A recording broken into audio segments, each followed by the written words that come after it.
Hey guys, അപ്പോൾ സ്കൂളൊക്കെ വിട്ട് വന്നതിന് ശേഷം ഞാൻ എൻ്റെ മൈക്രോ എക്കണോമിക്സിൻ്റെ ടെക്സ്റ്റ് ബുക്കുമായിട്ട് ഇരുന്നിട്ടുണ്ടായിരുന്നു. ഞാൻ വിചാരിച്ചു ഇതിൻ്റെ ഫസ്റ്റ് ചാപ്റ്റർ കംപ്ലീറ്റ് ചെയ്യണം, അങ്ങനെയാണെങ്കിലാണെന്നൊക്കെ വിചാരിച്ചിട്ടാണ് ഇരുന്നിട്ടുണ്ടായിരുന്നത്. പക്ഷേ എനിക്കത് കംപ്ലീറ്റ് ചെയ്യാൻ പറ്റിയിട്ടുണ്ടായിരുന്നില്ല. കാരണം സെൽഫ് സ്റ്റഡി സ്വന്തമായിട്ട് പഠിക്കാമെന്നൊക്കെ വിചാരിച്ചിട്ടാണ് ഞാൻ ഇരുന്നിട്ടുണ്ടായിരുന്നത്. പക്ഷേ അതിൻ്റെ കുറച്ച് പോർഷൻ കഴിയുമ്പോഴേക്കും, സ്റ്റാർട്ടിങ്ങിലെ കുറച്ച് കഴിയുമ്പോഴേക്കും ഗ്രാഫും വരയ്ക്കാനും കുറച്ച് കാര്യങ്ങളൊക്കെ ഉണ്ട്. അപ്പോൾ അതൊന്നും എനിക്ക് പ്രോപ്പറായിട്ട് മനസ്സിലാവുന്നുണ്ടായിരുന്നില്ല. അപ്പോൾ എനിക്ക് മനസ്സിലായി ലെക്ചർ കണ്ടാലേ എനിക്ക് ഈ ചാപ്റ്റർ കംപ്ലീറ്റ് ചെയ്യാൻ പറ്റുള്ളൂ എന്ന്. അങ്ങനെ ഞാൻ അവിടെ വെച്ച് സ്റ്റോപ്പ് ചെയ്തിട്ടുണ്ടായിരുന്നു. പിന്നെ പഠിക്കാൻ ഇരിക്കുന്നതിന് മുമ്പ് തന്നെ ഞാൻ കുറച്ച് പേരൊക്കെ അടുത്ത് കഴിച്ചിട്ടുണ്ടായിരുന്നു. എനിക്ക് വന്ന ഉടനെ നല്ല വിശപ്പുണ്ടാകും. അപ്പോൾ എന്തെങ്കിലുമൊക്കെ കഴിച്ചിട്ട് ഇങ്ങനെ സ്റ്റാർട്ട് ചെയ്യാമെന്ന് വിചാരിച്ചു.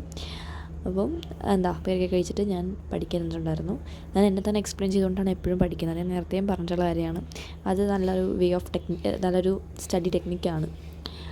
അപ്പോൾ അങ്ങനെ ഞാൻ ഇരുന്ന് പഠിച്ചിട്ടുണ്ടായിരുന്നു. ഞാൻ ചെറിയ ചെറിയ പോയിൻറ്റ്സും കാര്യങ്ങളൊക്കെ എനിക്ക് കിട്ടുന്നതൊക്കെ ഈ സൈഡിൽ ഇങ്ങനെ എഴുതി വയ്ക്കും. അപ്പോൾ നമ്മൾ വീണ്ടും റിവൈസ് ചെയ്യാൻ വരുമ്പോൾ അത് യൂസ് ചെയ്യാമല്ലോ എന്ന് വിചാരിച്ചിട്ടാണ്. ഞാൻ ഒരു ബാച്ച് ഓൺലൈനായിട്ട് നോക്കിയാലോ എന്നിങ്ങനെ ആലോചിക്കുന്നുണ്ട്. എൻ്റെ മനസ്സിലുള്ളത് നെക്സ്റ്റ് ടോപ്പേഴ്സ് കൊമേഴ്സാണ്. അപ്പോൾ മിക്കവാറും ഞാൻ അതായിരിക്കും എടുക്കുന്നത്. പിന്നെ ഞാൻ എന്തുകൊണ്ടാണ് ഞാൻ സൈലം എടുക്കാമെന്നൊക്കെയാണ് ആദ്യം വിചാരിച്ചത്. സൈലം അല്ലെങ്കിൽ എക്സാമിനറൊക്കെ എടുക്കാമെന്നാണ് വിചാരിച്ചത്. പക്ഷേ അതിലൊന്നും നമുക്ക് മൈക്രോ എക്കണോമിക്സ് ഉണ്ടാവില്ല. ഞങ്ങൾക്ക് എടുക്കാൻ പറ്റത്തില്ല. CBSEക്കാർക്ക് എടുക്കാൻ പറ്റത്തില്ല. അത് ഞങ്ങൾക്ക് +1 ഉണ്ടാകുന്ന സബ്ജക്റ്റ് എന്ന് പറയുന്നത് മൈക്രോ എക്കണോമിക്സും എക്കണോമിക്സിലുള്ളത് മൈക്രോ എക്കണോമിക്സും സ്റ്റാറ്റിസ്റ്റിക്സ് ഓഫ് എക്കണോമിക്സും ആണ്. അപ്പം സ്റ്റേറ്റുകാർക്ക് അതുള്ളത് സ്റ്റാറ്റിസ്റ്റിക്സ് ഉണ്ട്. അതുപോലെ തന്നെ അവർക്കുള്ളത് വേറൊരു ചാപ്റ്ററാണ്, ഇന്ത്യൻ എക്കണോമിയാണ്. മൈക്രോ എക്കണോമിക്സ് ഇല്ല. അവർക്കത് +2ലാണ് പഠിപ്പിക്കുന്നത്. അപ്പോൾ ടെക്സ്റ്റ് 2 ഡിഫറൻസ് ഉള്ളതുകൊണ്ട് തന്നെ എനിക്ക് അത് എടുക്കാൻ പറ്റില്ല. ഞാൻ രണ്ടിടത്ത് നോക്കി, എക്സാമിനറിൽ നോക്കി, ഇതിനകത്ത് നോക്കി, സൈലത്തിൽ നോക്കി. രണ്ടിലും അത് അവൈലബിൾ അല്ല. വേറെ ടെക്സ്റ്റ് ബുക്കാണുള്ള സ്റ്റേറ്റുകാരുടെ സെയിം സംഭവമുള്ളത്. അപ്പോൾ എക്കണോമിക്സിൽ മാത്രം ആ പ്രശ്നം വന്നു. അക്കൗണ്ടൻസി സെയിമാണ്, ബിസിനസ് സെയിമാണ്. ഈവൻ എക്കണോമിക്സിൻ്റെ ഒരു ടെക്സ്റ്റ് ബുക്കും പക്ക സെയിമാണ്. അപ്പോൾ ഈ ഒരു ടെക്സ്റ്റ് ബുക്ക് ഭയങ്കര ഡിഫിക്കൽട്ടുമാണ്. എനിക്ക് മൈക്രോ എക്കണോമിക്സ് എനിക്ക് കുറച്ച് ബുദ്ധിമുട്ടാണ്.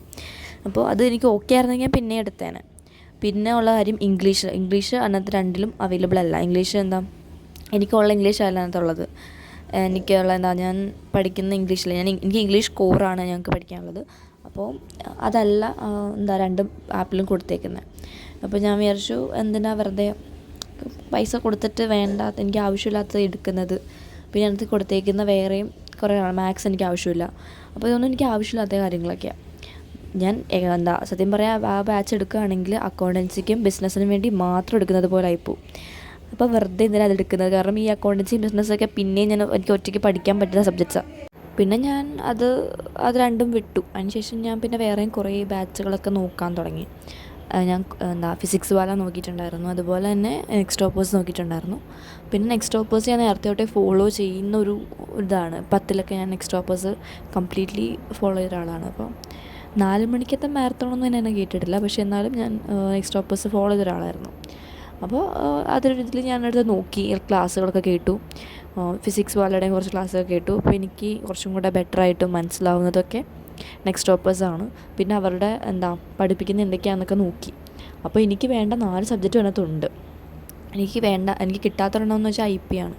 പക്ഷേ IP എന്തൊക്കെ വന്നാലും ഞാൻ വേറെ യൂട്യൂബിലൊരു ക്ലാസ് നോക്കിയിട്ടാണ് IP പഠിക്കുന്നത്. അതുകൊണ്ട് തന്നെ അതെനിക്ക് ഇല്ലാത്തതിന് പ്രശ്നമൊന്നും അങ്ങനെ ഇല്ല.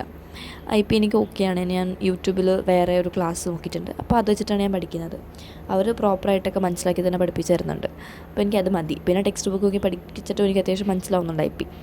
അപ്പോൾ IPക്ക് ഞാൻ കുറച്ചും കൂടെ എഫേർട്ട്സ് എടുത്തിട്ട് പഠിച്ചാൽ മാത്രം മതി. അല്ലാണ്ട് വേറെ ബുദ്ധിമുട്ടും കാര്യങ്ങളൊന്നുമില്ല. IP ഓക്കെയാണ്. പിന്നെയുള്ള ബാക്കി 4 സബ്ജക്റ്റിന് വേണ്ടി മാത്രമാണ് ഞാൻ ഈ ക്ലാസ്സുകളും കാര്യങ്ങളൊക്കെ നോക്കിയിട്ടുണ്ടായിരുന്നത്. അപ്പോൾ 4 സബ്ജക്റ്റും എനിക്ക് 2ലും കിട്ടുന്നുണ്ടായിരുന്നു. പക്ഷേ ഞാൻ നെക്സ്റ്റ് ടോപ്പേഴ്സ് എടുക്കാമെന്ന് വിചാരിച്ചിട്ട് നെക്സ്റ്റ് ടോപ്പേഴ്സ് ഇപ്പോൾ തൽക്കാലം നോക്കി വെച്ചിട്ടുണ്ട്. ഇപ്പോഴും എടുത്തിട്ടൊന്നുമില്ല, എന്നാലും നോക്കി വെച്ചിട്ടുണ്ട്. അതാണ്, ഇനി എടുക്കുവാണെങ്കിൽ മിക്കവാറും ഞാൻ അത് തന്നെ എടുക്കുകയുള്ളൂ. അത് അത്യാവശ്യം കുഴപ്പമില്ല. ഞാൻ യൂട്യൂബിൽ അവരുടെ ക്ലാസ് കേട്ടിട്ടുണ്ടായിരുന്നു. അവരുടെ ഓറിയൻറ്റേഷൻ ക്ലാസ്സും കാര്യങ്ങളൊക്കെ നോക്കിയിട്ടുണ്ടായിരുന്നു. എങ്ങനെയുണ്ട്, അവർ ടീച്ചേഴ്സൊക്കെ എങ്ങനെയുണ്ടെന്നൊക്കെ. ആ ഇംഗ്ലീഷ് പഠിപ്പിക്കുന്ന ടീച്ചറിനെ എനിക്ക് ഓൾറെഡി ഞാൻ അവരുടെ ക്ലാസ് കേട്ടിട്ടുണ്ട്, 10ൽ വെച്ച് കേട്ടിട്ടുണ്ട്. അപ്പോൾ എനിക്ക് അത്യാവശ്യം അവർ ഇംഗ്ലീഷൊക്കെ ഓക്കെയാണ്, എനിക്ക് കുഴപ്പമില്ല എനിക്കറിയാം. പിന്നെ ഉള്ള ബാക്കി 3 പേരുടെയും ഞാൻ കേട്ടിട്ടുണ്ടായിരുന്നു. ഞാൻ എക്കണോമിക്സാണ് മെയിനായിട്ട് നോക്കിയത്. ബാക്കിയൊക്കെ എനിക്ക് എങ്ങനെ പറഞ്ഞു തന്നാലും പിന്നെയും മനസ്സിലാവും. കാരണം നമ്മൾ ബാച്ച് വാങ്ങിക്കുമ്പോഴേക്കും ഡീറ്റെയിൽ ആയിട്ട് പ്രോപ്പറായിട്ട് കുറേ ക്ലാസ്സുകളും കാര്യങ്ങളൊക്കെ ഉണ്ടാവും പഠിപ്പിച്ചു തരാനൊക്കെ ആയിട്ട്. അപ്പോൾ എനിക്ക് അക്കൗണ്ടൻസിയും ബിസിനസ്സും ഞാൻ അങ്ങനെ ഓക്കെ ആയിക്കോളും. അപ്പോൾ എക്കണോമിക്സാണ് ഞാൻ മെയിനായിട്ട് നോക്കിയിട്ടുണ്ടായിരുന്നത്. അപ്പോൾ എക്കണോമിക്സ് അത്യാവശ്യം നന്നായിട്ട് പഠിപ്പിക്കുന്നുണ്ടായിരുന്നു. എനിക്ക് പ്രോപ്പറായിട്ട് മനസ്സിലാവുന്നുണ്ടായിരുന്നു. നല്ലപോലെ ആനിമേറ്റഡ് കാര്യങ്ങളും അങ്ങനെ കുറച്ച് ഫണ്ണി ആയിട്ടും രസമുണ്ട്, എൻ്റർടൈനിങ് ആയിട്ടുള്ള ക്ലാസ് ആയിരുന്നു. അപ്പോൾ ഫസ്റ്റ് ക്ലാസ് കൊണ്ട് തന്നെ അത്യാവശ്യം കുറച്ച് ഇമ്പ്രസ് ചെയ്യിപ്പിച്ചിട്ടുണ്ട്. അപ്പോൾ അങ്ങനെ ഞാൻ വിചാരിച്ചു ഇത് തന്നെ ഓപ്റ്റ് ചെയ്യാം, വേറെ നോക്കേണ്ട ആവശ്യമില്ലെന്ന് വിചാരിച്ചിട്ട് ഞാൻ അവിടുത്തെ സ്റ്റോപ്പ് ചെയ്തു. ഞാൻ കുറേ നോക്കിയിട്ടുണ്ടായിരുന്നു, ഞാൻ യൂട്യൂബ് വെച്ച് കണ്ടാൽ തന്നെ മതിയോ, യൂട്യൂബ് ക്ലാസ് അല്ലെങ്കിൽ നോക്കിയപ്പോഴേക്കും വലിയ കാര്യമായിട്ടില്ല. നമ്മൾ ഓൺലൈൻ നോക്കുന്നതാണ് ബെറ്റർ. യൂട്യൂബിൻ്റെ നമ്മൾ കംപ്ലീറ്റ്ലി ഇപ്പോൾ നമുക്ക് ചെറിയൊരു റിവിഷനൊക്കെ വേണമെങ്കിൽ യൂട്യൂബ് ഒക്കെയാണ്. പക്ഷേ എന്നാലും +1 അത്യാവശ്യം പഠിക്കാനുണ്ടാവും. ബേസിക്കലി സയൻസുകാർ എൻ്റെ ഫ്രണ്ട്സ് മിക്കവർക്കും ട്യൂഷനുണ്ട്, അവർ ഓരോ ക്വസ്റ്റ്യൻ ബാങ്ക്സ് ഫോളോ ചെയ്യുന്നുണ്ട്, കുറേ കാര്യങ്ങളൊക്കെ അവർ നോക്കിയിട്ടൊക്കെയാണ് പോകുന്നത്. അപ്പോൾ ഞാൻ കൊമേഴ്സിൽ എൻ്റെ ഫ്രണ്ട്സിൻ്റെ അടുത്ത് ചോദിച്ചപ്പോഴേക്കും കുറച്ച് പേരൊക്കെ ട്യൂഷന് പോകുന്നുള്ളൂ, മെയിനായിട്ട് അധികം ആൾക്കാർ പോകുന്നില്ല. അത് എന്തുകൊണ്ടാണെന്ന് എനിക്ക് മനസ്സിലാവുന്നില്ല. നമ്മൾ കുറച്ചും കൂടെ എഫേർട്സ് എടുത്ത് പഠിക്കേണ്ട കാര്യമാണ്. കാരണം പുതിയൊരു സംഭവമാണ്, പുതിയതായിട്ടാണ് ഇത്രയും കാര്യങ്ങളൊക്കെ പഠിക്കാനൊക്കെ വരുന്നത്, ഫസ്റ്റ് ടൈമാണ് ഇത്രയും ഒത്തിരി കാര്യങ്ങളൊക്കെ പഠിക്കാനുള്ളത്. അപ്പോൾ കുറച്ചും കൂടെ എഫേർട്സ് നിങ്ങൾ എടുക്കേണ്ടിയിരിക്കുന്നു. അപ്പോൾ അതിന് വേണ്ടിയിട്ട് ട്യൂഷനോ അങ്ങനെ എന്തെങ്കിലുമൊക്കെ പോകുന്നത് അത്ര തെറ്റൊന്നുമല്ല. ഇതുവരെയും പോയിട്ടില്ലെന്ന് വെച്ചിട്ട് ഇനി പോകാതിരിക്കണം എന്ന് ഞാൻ പറയുന്നില്ല, പോകുന്നത് നല്ലതാണ്. ഞാൻ 10ൽ ട്യൂഷനൊന്നും പോയിട്ടുണ്ടായിരുന്നില്ല, അവസാനമൊക്കെയാണ് പോയിട്ടുണ്ടായിരുന്നത്. അത് ആദ്യമേ 10ലൊക്കെ ട്യൂഷനോ വരുന്നെങ്കിൽ എനിക്ക് കുറച്ചും കൂടെ ബെറ്റർ ആക്കാൻ പറ്റുമായിരുന്നു പോലെ എനിക്ക് തോന്നിയിട്ടുണ്ടായിരുന്നു. അപ്പോൾ ട്യൂഷനൊക്കെ പോകുന്നത് തെറ്റൊന്നുമല്ല. നിങ്ങൾക്ക് ഓക്കെ അല്ലെങ്കിൽ എന്തായാലും ട്യൂഷനിലോട്ടൊക്കെ ട്യൂഷൻ ഓപ്റ്റ് ചെയ്യുന്നത് കൊണ്ട് തെറ്റൊന്നുമില്ല. അപ്പോൾ ഏതായാലും അത്രയൊക്കെ തന്നെ ഉണ്ടായിരുന്നുള്ളൂ ഇന്നത്തെ video. Thanks for watching. Bye bye.